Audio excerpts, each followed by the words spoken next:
Hello.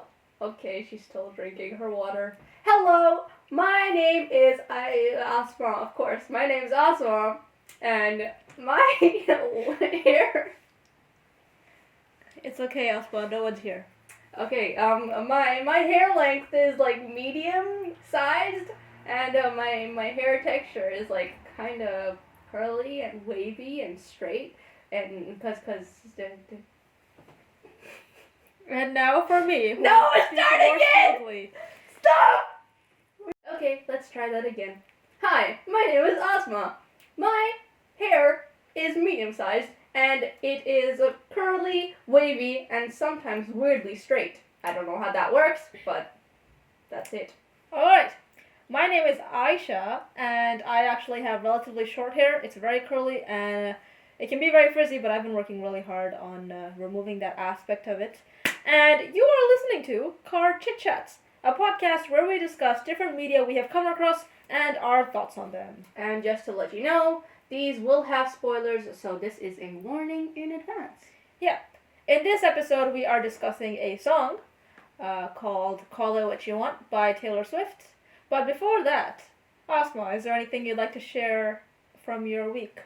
Yep, I'd like to share my love for shawls. So for people who don't know what shawls are, they're basically larger versions of scarves. So I am absolutely in love with shawls, particularly just one shawl, and I believe that it just fixes every problem you have. If you're feeling insecure, just wear a shawl. If you're feeling insecure about your body or your clothes, wear a shawl. If you're feeling relatively cold, wear a shawl. If you're like me and you don't like wearing jackets indoors, wear a shawl, man.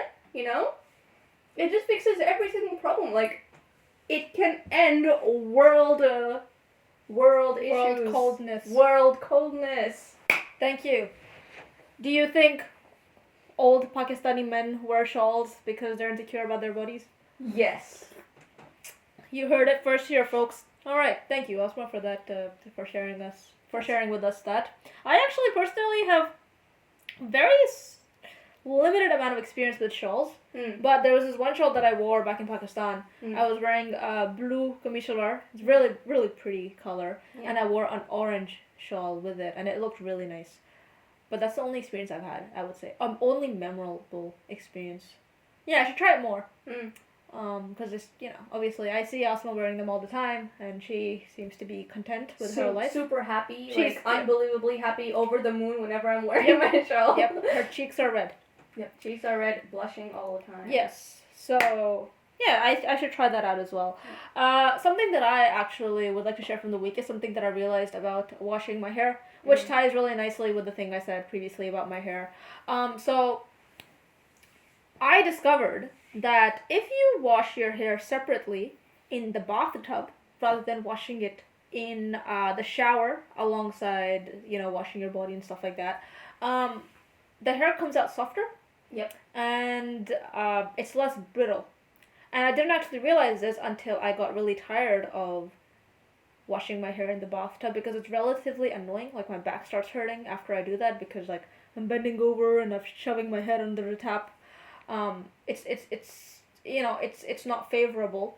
And so I started washing my hair in the shower again, and I realized that my hair was much brittle and it was much more frizzy. It wasn't as frizzy as it normally would be if I wasn't doing all the treatments that I do. But I just realized that this is something, like, maybe it's because when you're in the shower and you're washing your hair, you also wash your body, you spend longer, and so because of the humidity, maybe it causes your hair to dry out or something like that. So that's something that I've discovered, and it's interesting. I'd say temperature has a big factor as well. Yeah, especially on curly hair, because whenever I have done what you're saying, and whenever I do wash my hair in the bathtub, it's the temperature is never as hot as the temperature that I would use when I am taking a shower, and I have just seen much better results after using relatively warm or even cold water to wash your curly hair as compared to super hot water. Yeah. And I think it's like it's very hard for me to use cold water in the shower because I don't want cold water touching my arms. Exactly. So, but when you're doing it in the bathtub, you don't really care that much about that. Yep. So, yes, I will transition back to the bathtub, of course. Yes. All right. So, moving on to Call It What You Want. This is a song by Taylor Swift. I can't remember which album of hers it's from, but it's not from, I don't think it's from her most recent album. Her most recent album has songs such as Me, Lover, I think it's called Me. Yes, thank you, Ospa. That's exactly what it is. So this is her previous album. Thank you, Ospa. Thank you so much. Yes. I'm sorry. So yeah, I can't control it. Yes. So it's from her previous album, and it's about basically a guy that she meets, and her relationship with him, and how it's sort of this really nice, soft thing. There are some lyrics in this that really stood out to me that I thought it'd be nice to talk about. Was there anything you wanted to say about the song before we get into it? It's just a very nice and calming song. It's very nice. Yeah. This song sort of has a bit of a story to it because, and I don't think you remember this anyway, but basically one morning I woke up to go get ready and go to work. And for some reason, I don't know why, but I went into Asma's room. Maybe I was trying to get something or something like that. She doesn't remember. And she said something. And I was like, why aren't you asleep? What's wrong with you? And Asma said, I haven't been able to sleep the whole night because I haven't been able to sleep. And I felt so bad because, I was like being all like this aggressive turd to her, and she'd been like struggling to sleep, and it's so horrible when you're not able to sleep the whole night and stuff. So I felt really bad, and I was like, man, what a horrible person I am. Oh no. But then I got on the train, and I was like, you know what, I'll try to fix this. And so I thought I'd call her, and so I called you, and I just spoke to you about like random stuff, which helped you so much to go to sleep. Like. It was, in hindsight, it was the best thing to do in that situation when you're trying to sleep, to just call you and bother you further. Yeah. But anyway, in this call, I sort of talked to her about the song and what I liked about it. Did you go to sleep after that, or did you not? Well, how long ago was this? Was it this year? No. It was last year? Yeah. Oh, man. I probably didn't know. Because I was in year 12 last year. So the reason why I wasn't able to sleep was probably because I just had a whole bunch of things, like, on my mind in terms of like school and things. So I don't know. Well, if it was already the morning, then I probably didn't go to sleep. Oh, that's quite sad. No, but I think it would have made me feel better to just talk. Oh, okay, great. I did a good thing, guys. All right, so let us dive into this song. So there are certain lyrics that really stood out to me, which I will talk about. So, Osmo, why don't you read out the lyrics so that or sing it? Okay, fine. Yes, sing it. If Aisha really wants me to sing it that much. I mean, that's what she said. She didn't. Okay. I guess I'll control her. She sings really fast, okay? No, she doesn't. Yeah, she does. This is a slow, sad song. Not a sad song, but a slow song. My castle crumbled overnight. My castle crumbled overnight. Yes. My castle crumbled overnight. This is a really nice lyric because I think it ties back to the song that she wrote called New Romantics, where she sings, 'cause baby I could build a castle out of all the bricks they threw at me. Thank you, Asma. Thank you. So in this instance, it sort of ties back to that song because in that song, she sounds very sort of confident within herself. She sounds very hopeful for the future. She's sort of talking about being young and sort of being in your 20s or being like, during your college years. She's basically talking about that time, and she's saying that, no one can stop me, no one can bring me down, because anytime anyone says something against me, I just use that as a way to sort of form the pillars, form my strength. Yeah. And so in this instance where she says, my castle crumbled overnight, it's she's sort of, I think, showing how she's sort of opening herself up. She's being vulnerable in this moment. sort of showing a bit of humility, a bit of a humble attitude, rather than like, look at me, I'm some very massive, big person who no one can do anything to. So she's sort of showing herself as more of a sort of, as a more humble, more vulnerable person. Yeah. So I thought this was a cool line. Yeah, and I think it's a line that describes a very frequent feeling that people have. Like, I've heard many people say things like, everything's just going bad. Like, suddenly everything's just falling down. I don't know what to do. Everything's just going really bad. I think this line very, very well describes that. Mm-hmm. Has that ever happened to you? Has your castle ever crumbled overnight? Oh yes, there have been many moments in my life where I felt like I was on top of the world, and then something happened and just caused things to come crashing down. But I'm sure all of us have gone through that anyway. Like, it's a very relatable sort of feeling. So it's a nice line to sort of just, say a lot of things in one sentence. So, yeah. What's the next line, Asma? Nobody's heard from me for months. I'm doing better than I ever was. Okay, thank you. What? Can you do better? Nobody's heard from me for months. I'm doing better than I ever was. Okay. Okay, so in this one, I like this one because, for me personally, I have grown the most as a person when I have done things quietly and to myself. Back when I was in year 12, I used to love going up to my friends and going, I went on a run today! Like some sort of, oh my god, look at me, I'm so amazing. But, that sort of thing, it didn't really last long. It wasn't consistent and stuff like that. And no one really cared. Honestly, no one gave a crap if I ran or not. Doesn't matter. But, I'm at a point where now, for example, when I have small victories or when I am doing better, I don't really sort of broadcast to the world. I keep it to myself. And that way, I think it allows me to grow more because, you have this, you do something and then you want to tell people about it versus you do something, you keep it to yourself, you continue. I think it allows for more growth.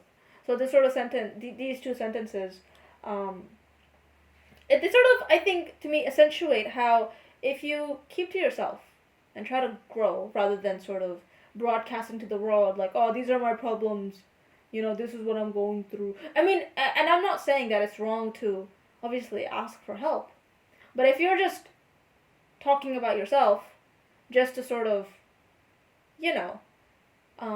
be part of the noise, then I think it is better if you keep relatable. Yeah. Maybe it's better to keep to yourself, work on yourself, and try to improve on that front. Yeah, I think there's also that factor where sometimes when a person does something once, for example, going on a run in the morning and then telling people, I think that they also built this pressure that, this is what people think of me now, so I gotta do this more and more. So it also brings on this pressure that's really not needed. If you don't have that pressure, if you don't tell anyone, you don't have that pressure, it's just you relying on yourself, you're not thinking about all of the other people and what they care about, how they think of you. So that way it's also better to not broadcast things like that, I think. Yeah. And sometimes it does work well when, for example, if you have an accountability partner where you're doing something and this other person is doing it with you, so you sort of push each other on, which is nice, but for the most part, it is maybe better to just keep your goals to yourself. And I don't even think these lyrics have anything to do with that. Okay. But it makes me think of that. Because in these lyrics, it's more about like, oh, the paparazzi haven't got anything from me. Yeah. Everyone's wondering where I've gone and I've disappeared. But, I'm doing better than I ever was. Like, maybe she's saying, oh, I'm doing better when I'm not, like, broadcasting myself in the limelight. what's the next line, Oswald? Okay. My baby's feel like a daydream, walking with his head down. I'm the one he's walking to. Yeah, so walking with his head down. So in this part, she starts talking about her partner, Yeah. her lover, I guess. And this line that stood out to me was walking with his head down, which is something that I really like because it makes me think of someone humble. Yeah. Someone who's walking a bit shyly, not really trying to sort of boast about his presence. Which is really nice because I think sometimes when we think about the person we want to be with, we generally think of someone that's like very confident, very happy, sort of like someone that's chasing life. But maybe a mature way of thinking about it is someone who is humble, who will sort of be there for you when you're not, when you are struggling. Yeah, so that's why I like this line. What this line made me think of was actually this Quran verse where it says that men and women should look down. They shouldn't be looking very strongly at a person. Lower the gaze. Lower their gaze, Yeah. exactly. That's what this line reminded me of, and she probably isn't talking about that because I don't think in Western culture that is a big thing. Where, you really think about the way you look at people. But yeah, it just made me think of that. Yeah, I mean, you could sort of say that if he's walking with his head down, then it might be that he's not really interested in the people around him, or maybe the woman around him that he sees, he's interested in Taylor, and so when he sees her, then his head comes up, and he looks at her, because to her she is important, and she means something to him, rather than all these beautiful people around him. Yeah, because the next line is, I'm the one he's walking to. Yeah, right? Yeah, exactly. Yeah, so I think it just shows this heightened respect he has for her, maybe. Which is really nice. It's really cool. Okay, what's the next one? What's the next line, Aisha? Fine. Okay, so the next sort of verse is, my babies fly like a jet stream high above the whole scene, loves me like I'm brand new. So, loves me like I'm brand new is something that also stood out to me because it makes me think of, for example, when you get into a relationship for the first time, which I wouldn't know anything about, but like when you get into a relationship, you see it in the movies all the time, the people are like, fluffy, flying around, the butterflies everywhere, and blue skies, and summer the sky's rain. always blue. The sky isn't, oh yeah, it is blue, never mind. So, yeah, I'm like always happy, sort of, that's what it feels like when you sort of have feelings for someone. It's exciting. It's exciting, yeah. And from what it sounds like she... It sounds more like, they've been... Because when you meet someone, when you get into a relationship quickly, when you get into a relationship initially, you do love this person like they're brand new because they are. This is a new person in your life that you are, and you have a special relationship with them. But it seems like maybe in this one, in this case, they have been maybe dating or they have been partners for quite some time. Yeah. And so when she says loves me like I'm brand new, it's sort of like, oh, we still have that sort of magic with each other. Or he treats me very well. He treats me with respect. Like when you, this will sound very objectifying, but when you get a new thing, you get a new laptop or something like that, you treat it very well. And then over time, you throwing it on the bed or like. Wow, Aisha throws her laptop on the bed. I never ever do that because I respect my things like they're brand new, always and forever and ever and ever. I've never done that to my laptop, for the record. But for example, yeah, it makes sense. What you're saying makes sense. Your phone, you will be like. Or it'll be like, oh, I've had this phone for so long, I want a new one. And sometimes that's what people do with relationships as well. Yeah. They've been with someone for a very long time. They're like, kind of bored now of this person, which is quite sad. But I want to find someone new. But in this case, it sounds like, the way they are with each other, or the way he sees her, he's not objectifying her maybe. Or maybe if he's seeing her as if she's brand new, maybe it is objectifying. What do you think, Osman? No, I don't think it has anything to do with objectifying, actually. Maybe I've made it that, oops. Yeah, it's okay. It's okay. Loves me like I'm brand new. I think, I relate this to clothes, I guess. When you get clothes, you're like, oh wow, great, great. And then after some time, you don't really care about them that much.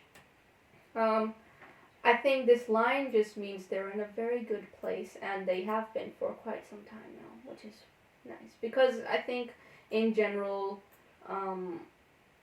most relationships don't last that long, right? Yeah, no. Yeah. So, she's saying, no, we're in a good place. Nice. Mm-hmm. Yeah. Lovely. So, what's the next line, Osman? Well, I don't know how the rhythm goes. I don't remember. Okay, I apologize. Fine. But I can rap it. Of course, Osman, rap Okay. it.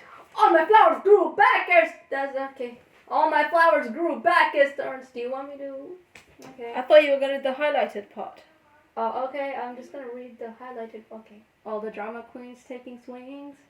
All the jokers dressing up as kings. They fade to nothing when I look at him. Yes, very nice. Okay. Do you have any thoughts on this one? Well, I didn't really think about that much. What did you think?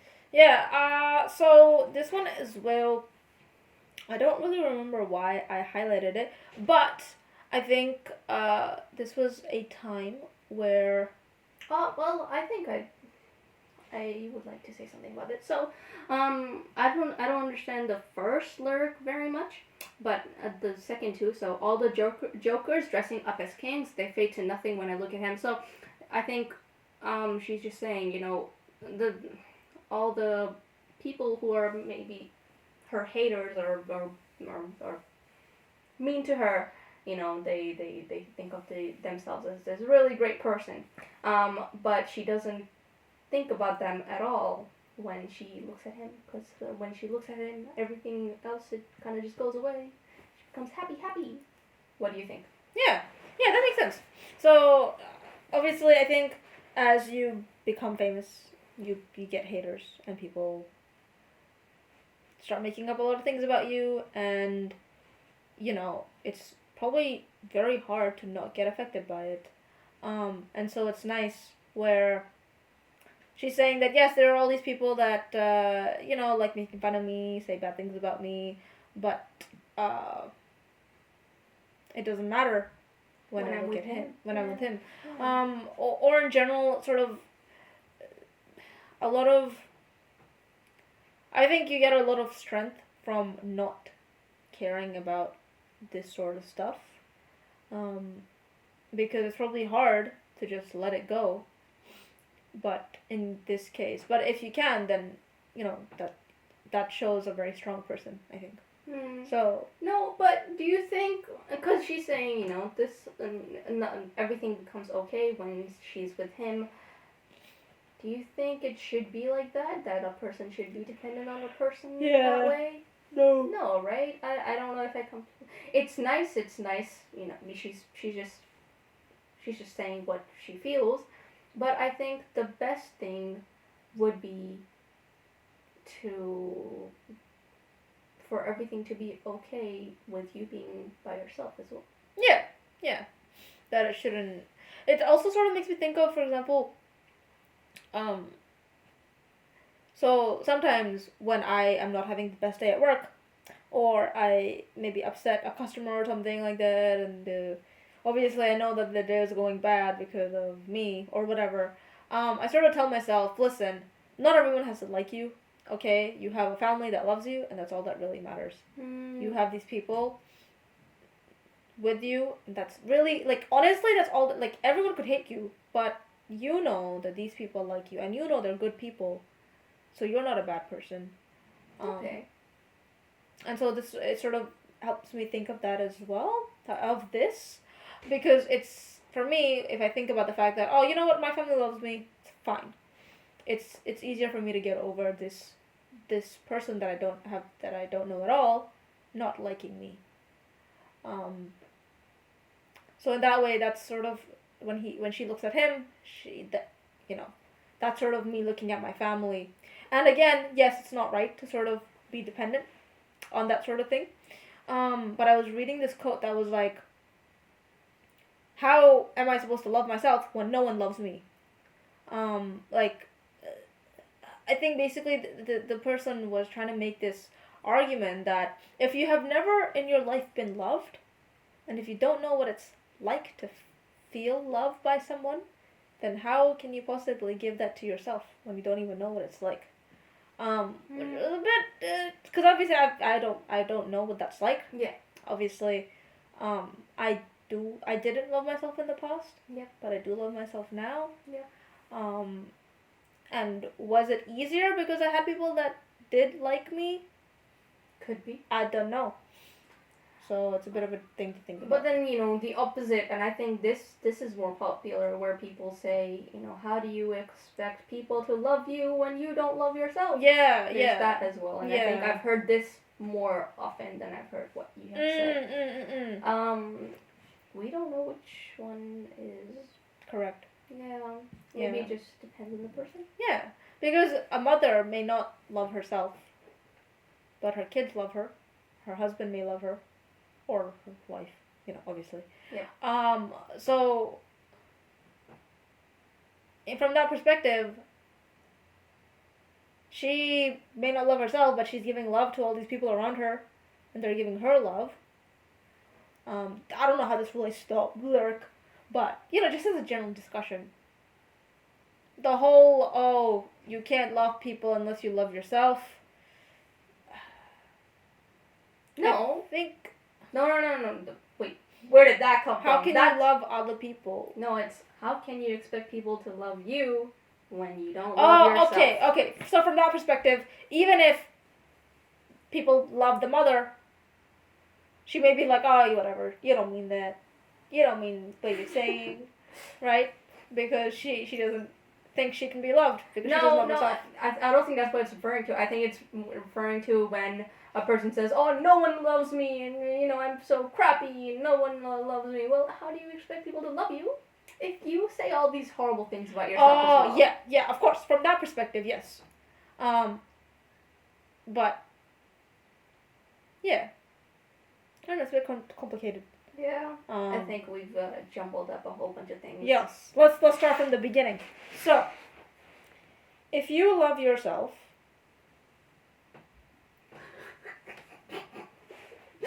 From the top! Right, so, if you grow up in a family that doesn't love you and treats you like crap, will it be harder for you to love yourself because you have grown up only experiencing hate and discrimination towards yourself? Probably. Yeah. Conclusion? To love your family, guys. That's it. That's what we had to say. Yeah, I think the conclusion we should come up with is probably how important affection is, I think. Because it is very easy for someone to say that no one loves me if no one has said that they do. Or they have even though shown there's it. many... Oh, okay, yeah. Yeah. Even though they've shown it, but everyone has different love languages. Exactly. You may not have the same love language. You may not see that, this person does love me. And then you automatically think, nobody loves me. So again... In conclusion, show affection, guys. Yeah, we love you all. Yeah, the two people that listen to our podcast, which means me and Oscar. Are you saying you love me? Oh, that's so sweet. Oscar, we're not talking about this right now. Look, we'll put that aside. Where was I? Yes. Affection is important with your family, with your friends, with your coworkers, whatever. You should show people that you love them so that they feel it as well.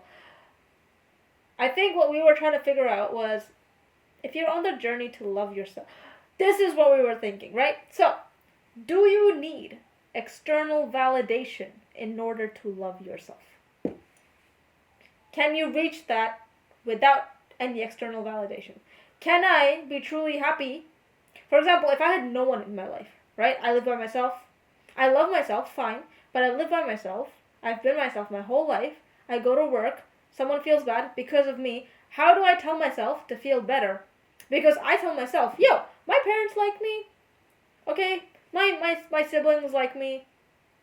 It doesn't matter if this person doesn't like me. But if I don't have any of those people, do I just say, hey, listen, Aisha, you know you're a good person, so even if this person feels terrible about you, it's fine. It's hard to say that if you've never had any, people being like, oh. Yeah, so maybe the conclusion we can come up with is that you do need people. Yes, you do need. Inevitably, you will need people in your life. Yeah. Yeah. Or a dog. To live a good life. It's not like you need them to survive. Yeah. Yeah. Yeah, it is not essential, but is it essential? Are people, do you need people? Are they essential? I think if you don't have people in your life, you do live a generally much more sadder life. Yeah. If you don't have people in your life, you will try to find connection in other things. You will read books, you will watch movies, listen to music, talk to God, try to talk to God, right? You will, well, I don't know. I do think you need people in your life.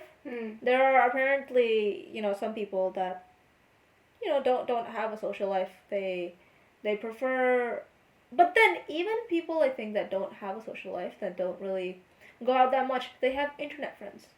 Yeah. So if we take it back 50 years. It would have been, people would have been more important back then. Maybe. Yeah, maybe. Are people closer to you? In terms of distance. Like, now people are talking all over the world, all the time. Maybe, yeah, if we take time back 50 years, maybe it'd be more important to make connections, I think. Yeah, because now we have every way to be connected. Yes. Even though we're not. Excuse me? Yeah, I mean, look, we're not as connected as we could be. Excuse me. I have like 4 plants in my room. So, they don't talk to you? Even though we're in the car, there's no plants in the car, but I have 4 plants. Very good friends. Yes, good. One of them died a couple of days ago, but and which one was that? The one I gave you? No. The one that Ummi gave me. Just don't even. That's a complete lie. Well, so when I finished my final German exam, did I already? No, okay. So when I finished my final year 12 exam, it was my German exam, and I came home.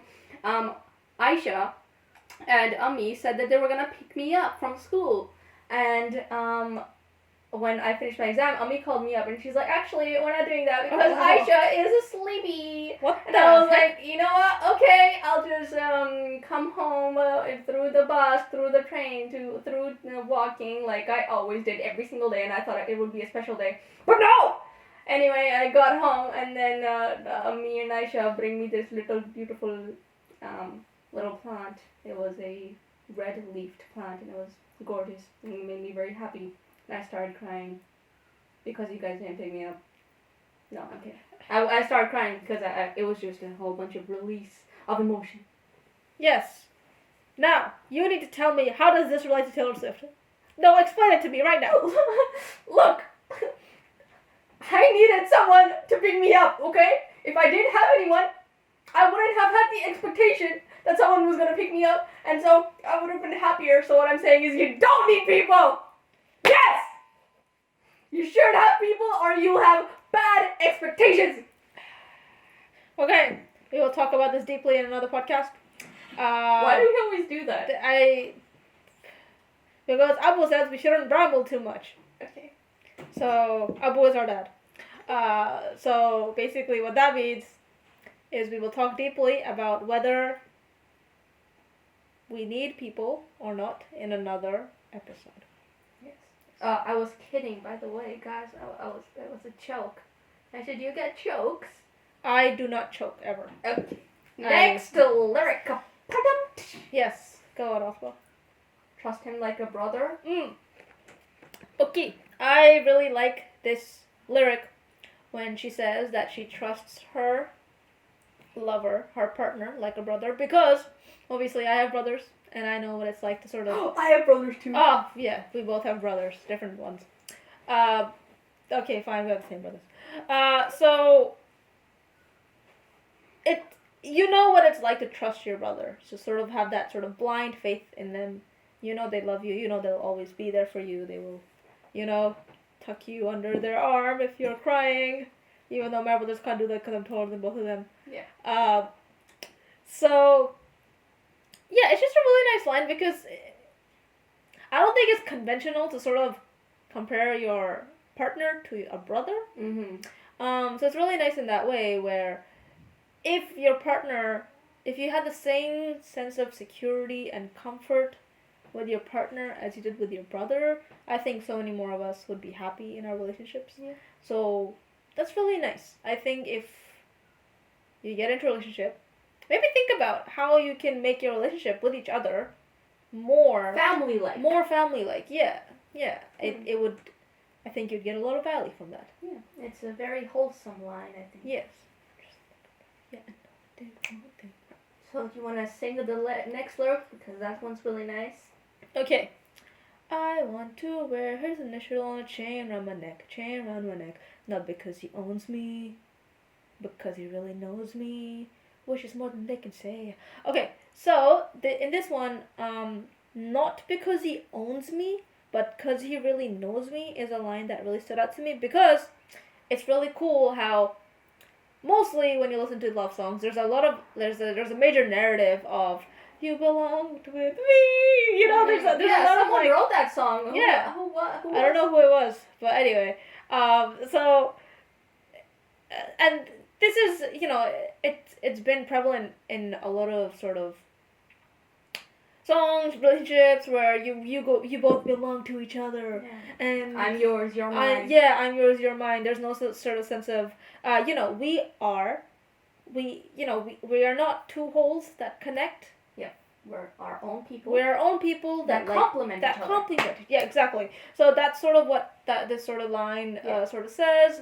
And then I don't know. I feel like there's a lot of songs that really objectify women. And it's just nice to hear a song which sort of debunks that, like says no, this is not, like, I am not something that you own. I am not something that you are in control of. And the fact that she wants to wear a chain with an initial around his neck is sort of, it's nice because she's like, oh, I care about you, and I want something around me to remind me of you. Yeah. So it's sweet. But you know how you said a lot of songs talk about objectifying women, but there aren't many songs by women who that are about objectifying women, are there? There are not many songs by women. Yes. Objectifying women. Yes. Have you heard the song by Nicki Minaj called Anaconda? No, that would be objectifying snakes. So you gotta separate the two, man. Of course. Okay, no. Oh, yes. Okay, yeah, maybe you're right. That's true. Okay, another, I just wanted to add there. It's a very, so obviously the transition from you belong with me to not because he owns me, because he really knows me, and just this lyric in general, it's a very nice boost in immaturity, I think. You really see her grow as a person and realize, it's not about having someone or, being in a relationship all the time. Being someone's and... Yeah. It's just about... having a partnership, sort of. Yeah, or having someone that completes you. Having someone... No, man, because if you say that, complements you, sorry. Yeah, if you say complete, then that means that a person isn't complete on their own, and that is incorrect. Yes, that's true, yes. Yeah, man, you gotta use your words wisely. I'm sorry, that's why I was just, okay. My mind is foggy right now. Yes. It's okay. Yes. It's okay. It happens. Okay. Next lyric then. You don't need to save me. But would you run away with me? Okay. Would you run away? Okay. So, I like this one because it sort of reminds me of Cinderella. And how, a lot of people are like, oh, Cinderella's such a bad role model because, like, this is how people talk. Cinderella's such a bad role model because, like, the prince comes in and saves her. Before that, she was just living a depressed life. She didn't even, like, try to save herself. First of all, that's what it seems like, but I think, and someone was making the argument that actually all Cinderella wanted to do was go to a ball and have fun. She wasn't hoping to meet the prince. She wasn't hoping to, like, get seen as this person who he could potentially marry, and then she'd be out of this hellhole. It wasn't like that. She just wanted to go to a party and have fun for a night. And chance had it that she met someone who turned out to be the prince. She didn't even know he was the prince. Yeah. And because of that, her, good things happened for her. So, first of all, I don't think it's right to sort of say, oh, Cinderella is a bad role model. I think she was a cool role model. She worked hard, she was kind, she was earnest, she had dreams, and she lived in extreme adversity, but she lived with very positive outlook. And she didn't say bad things about, like, the people that were around her. So that's one thing. Second thing is, you don't need to save me, which is really cool because a lot of people like to think that, and this is also sort of going off the narrative of songs in the past, of stories in the past where, a guy might swoop in and save the girl, because girls apparently need help when, it's not about that. Yeah. But I don't really, so would you run away with me? I don't know if there was anything I wanted to say about that. I don't know why I highlighted it. Okay, I think why you highlighted it was because it relates to the previous line. So, you don't need to save me, but would you run away with me? When a person is saving someone, it's kind of like taking them away, right? Yeah. So, instead of taking me away, would you like both of us to just go away together, instead of you pulling me out of this hole? Yeah. And then running away together. Me being dependent on you to do this for me. Yeah, it's just, would you just like to go together anywhere, happy. Yeah, that's very nice. Alright, so that's actually all I had for the song. There's a lot more, obviously. There's a lot of really, really nice lyrics in the song. But these were the ones that I thought were worth sort of talking deeply about. Yeah, that's basically it.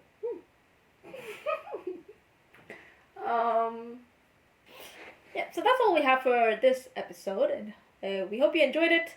I don't think, it was maybe as deep as other episodes that we have talked about, but it was nice nonetheless. It was nice talking about it. If you have any thoughts on this, please message us, or you can email us at carchitchats with an s @gmail.com.